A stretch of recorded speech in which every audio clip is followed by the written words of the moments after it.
ये जो तीसरा बयान था, ये बयान तेजस्वी यादव का था। लालू के बेटे हैं और कहा जा सकता है पिता से ज्यादा सयाना बेटा है। उन्होंने कहा कि कभी कभी इस तरह की बातें बोलनी पड़ जाती हैं और हीट ऑफ इलेक्शनरी है, अभी फिलहाल चुनाव चल रहा है, इसीलिए बोल दिया गया है। लेकिन आखिरकार जब बोल दी जाती हैं बातें तो फिर बात बहुत दूर तक चली जाती है। गिरिराज सिंह के मामले में आपने देखा, तोगड़िया जी के मामले में आपने देखा, लेकिन इस तरह की बातें लगातार बोली जा रही हैं, नेतागण बोल रहे हैं। झांसी से खबर आई है कि कुछ वहां भी ऐसा बोला गया है जो अपने आप में विवाद तो खड़ा कर ही सकता है। भारतीय जनता पार्टी की नेता और झांसी से भारतीय जनता पार्टी की उम्मीदवार उमा भारती, उन्होंने आज प्रियंका गांधी की तुलना राष्ट्रीय आम पार्टी की अध्यक्ष फिल्म अभिनेत्री राखी सावंत से कर दी। उमा भारती के इस बयान पर राखी ने भी जोरदार पलटवार किया और उमा को बरसाती मेंढक बता दिया। रावत वाड्रा की घरवाली ने मुझ पर आरोप लगाया कि मैं उनका नाम लेके पब्लिसिटी गेन करती हूँ।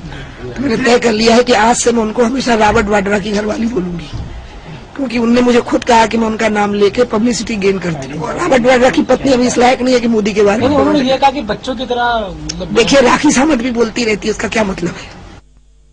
आप तो बारिश का वो कीड़ा है उमा भारती जी, तो जब बारिश आती है तो बाहर निकलता है, बारिश खत्म हो जाती है तो 6-7 महीने अंदर चला जाता है।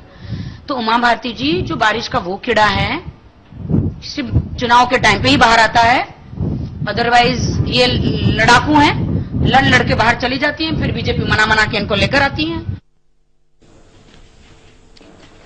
बात तो प्रियंका गांधी की थी, लेकिन प्रियंका गांधी कुछ नहीं बोली और लड़ाई हो गई उमा भारती और राखी सावंत के बीच में। वैसे राखी सावंत इस बार एमपी का चुनाव लड़ी हैं, सांसद बनना चाहती हैं और उनकी पार्टी है राष्ट्रीय आम पार्टी और जो चुनाव चिन्ह है वो है मिर्ची, और उनके बयानों से आपको लग रहा होगा चुनाव चिन्ह मिर्ची।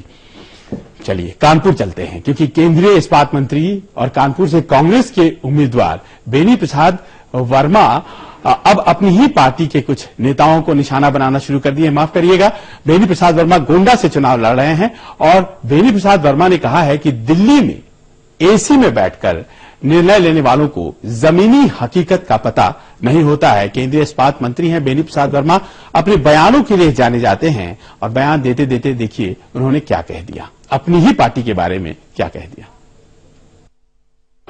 दिल्ली मेट्रो में कोई क्षेत्र निकलते नहीं, आम लोग निकलना चाहते हैं।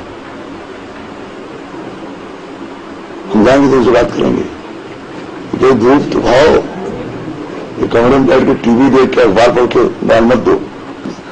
जो बड़े इंटेलेक्चुअल होते हैं वो पॉलिटिशियन उनको डिस्क्वालीफाइड होते हैं।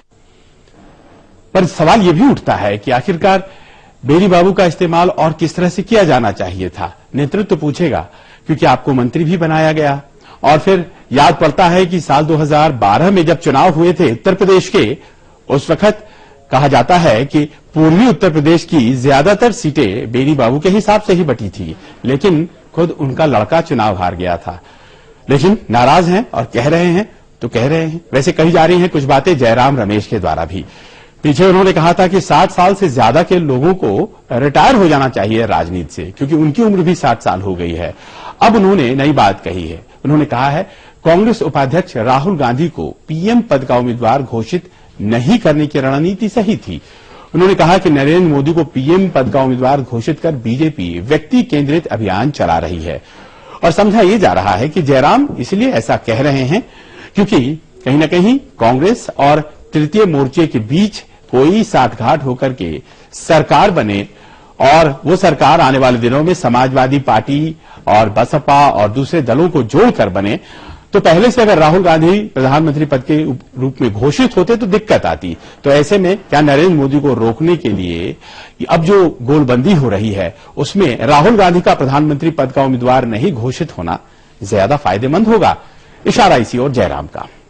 अब चलिए, समाजवादी पार्टी के मुखिया मुलायम सिंह यादव ने एक बार फिर से यह दावा किया है कि 16 तारीख के बाद तीसरे मोर्चे की सरकार बनेगी, क्योंकि जयराम भी कुछ इस तरह की बातें पूर्व में कह चुके हैं, कांग्रेस के दूसरे नेता भी कह चुके हैं, तो अब मुलायम सिंह यादव भी कह रहे हैं। लेकिन साथ साथ उनका यह भी कहना है कि प्रधानमंत्री कांग्रेस का कैसे हो सकता है, क्योंकि कांग्रेस को वापस सत्ता में कम से कम आने की, या यूं कह लें कि जो कोशिशें हो रही हैं उसका नैतिक हक कांग्रेस को नहीं है।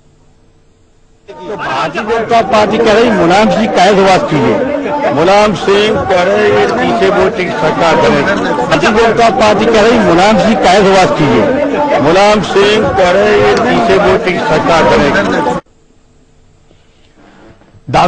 दावे और फिर से दावे, और मुलायम सिंह लगातार कह रहे हैं तृतीय मोर्चे की सरकार बनेगी, और अखिलेश यादव कह रहे हैं कि उस सरकार के मुखिया होंगे मुलायम सिंह यादव। और अब देखना पड़ेगा समाजवादी पार्टी आखिरकार कितनी ज्यादा सीटें लेकर आती है ताकि दावेदारी मजबूत हो।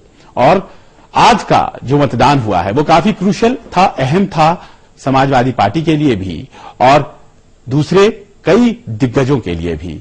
एक छोटा सा विराम लेते हैं, आपको हम दिखाएंगे कौन कौन से लोग चुनाव में आज थे और किन किन की किस्मत ईवीएम मशीनों में बंद हुई है, और एक और बात बताएंगे कि किन नेता ने लाइन में वोटर को हटाकर खुद अपने आप को आगे लाने की कोशिश की और किन नेता को लोगों ने लाइन से हटा करके उन्हें कहा कि जरा लाइन में आ जाइए। ये सब एक छोटे से अंतराल के बाद।